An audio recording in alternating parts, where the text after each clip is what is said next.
Processo legislativo das emendas constitucionais. O processo legislativo brasileiro para a criação de emendas à Constituição é singular e diferenciado, comparado aos trâmites de leis ordinárias e complementares. Esse processo envolve um conjunto específico de requisitos formais e um alto nível de consenso entre os parlamentares para que uma proposta seja aprovada e se transforme em uma emenda à Constituição. A Constituição Federal de 1988 estabelece regras rígidas e detalhadas para assegurar que mudanças em seu texto sejam resultado de uma ampla deliberação democrática e representem um real avanço constitucional, considerando que a Carta Magna é o documento fundamental da nação. O quórum necessário para aprovação de uma emenda à Constituição é de 3/5 dos votos de todos os membros da Casa Legislativa. Esse quórum é bem mais elevado do que o requerido para aprovação de leis ordinárias e complementares, o que reflete a importância e a gravidade de qualquer alteração constitucional. Na Câmara dos Deputados, onde há 513 parlamentares, 3/5 corresponde a 308 votos, e no Senado, que conta com 81 senadores, são necessários 49 votos favoráveis. Esse quórum reforçado visa garantir que as mudanças na Constituição contêm com o apoio de uma expressiva maioria, evitando alterações impulsivas ou baseadas em interesses circunstanciais. O processo de votação de uma emenda constitucional ocorre em 2 turnos de votação, tanto na Câmara quanto no Senado. Isso significa que, para que uma proposta seja aprovada em uma das casas, ela precisa ser votada e aprovada 2 vezes, com um intervalo entre os turnos. Esse intervalo não está definido na Constituição Federal de 1988, mas sim nos regimentos internos da Câmara e do Senado. Na Câmara dos Deputados, o regimento estipula o interstício em sessões, enquanto no Senado, o cálculo é feito em dias. A exigência de 2 votações em cada casa legislativa aumenta o rigor do processo, pois obriga os parlamentares a refletirem profundamente sobre a proposta, dando espaço para debates e negociações.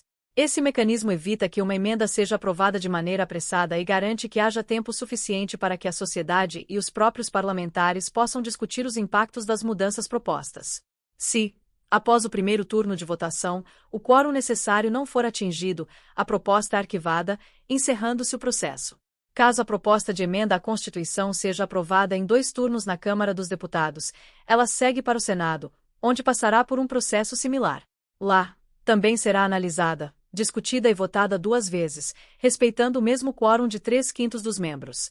Vale ressaltar que, assim como na Câmara, se o Senado não aprovar a proposta em algum dos turnos, ela é imediatamente arquivada. Isso demonstra a alta exigência de consenso para alterações constitucionais, algo fundamental para a estabilidade da ordem constitucional. Quando a proposta de emenda passa pelas 2 casas legislativas sem alterações, segue diretamente para a fase de promulgação. É importante destacar que, diferentemente das leis ordinárias, não há necessidade de sanção presidencial no caso das emendas à Constituição. A única participação do Presidente da República ocorre na fase de iniciativa, caso ele seja o proponente da emenda. Se a iniciativa não for do Executivo, o Presidente não participa de nenhuma outra etapa do processo.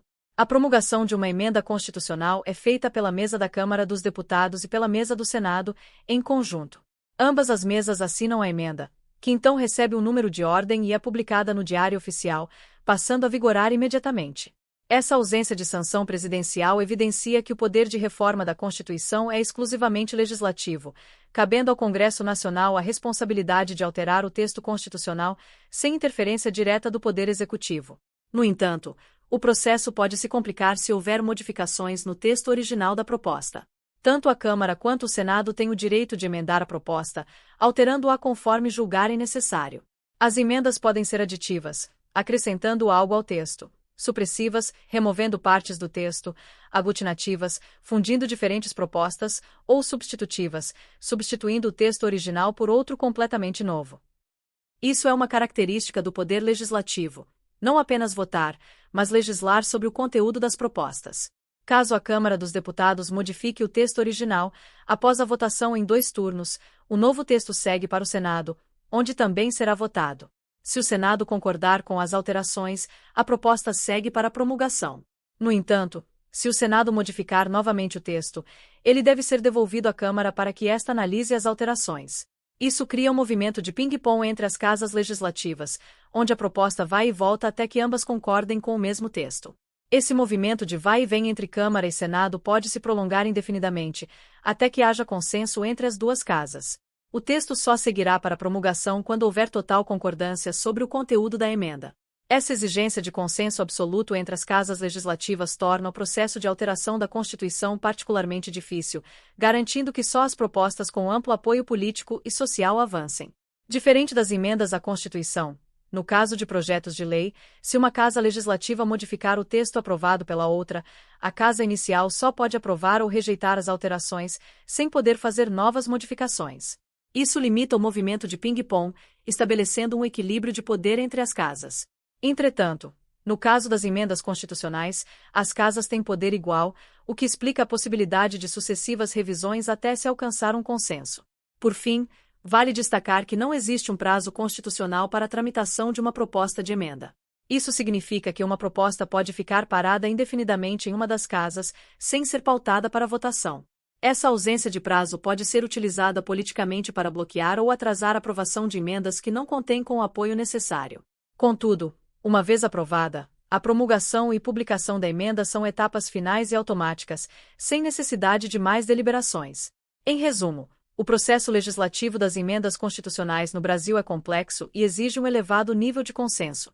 Isso assegura que mudanças na Constituição sejam feitas com a devida reflexão e com amplo apoio político, reforçando a estabilidade do texto constitucional e a preservação dos princípios fundamentais que regem o Estado brasileiro. Muito obrigada por assistir ao nosso vídeo. Sua presença e apoio são fundamentais para o nosso trabalho. Não se esqueça de curtir, compartilhar e se inscrever no canal para não perder nenhuma novidade. Nos vemos no próximo vídeo. Até mais!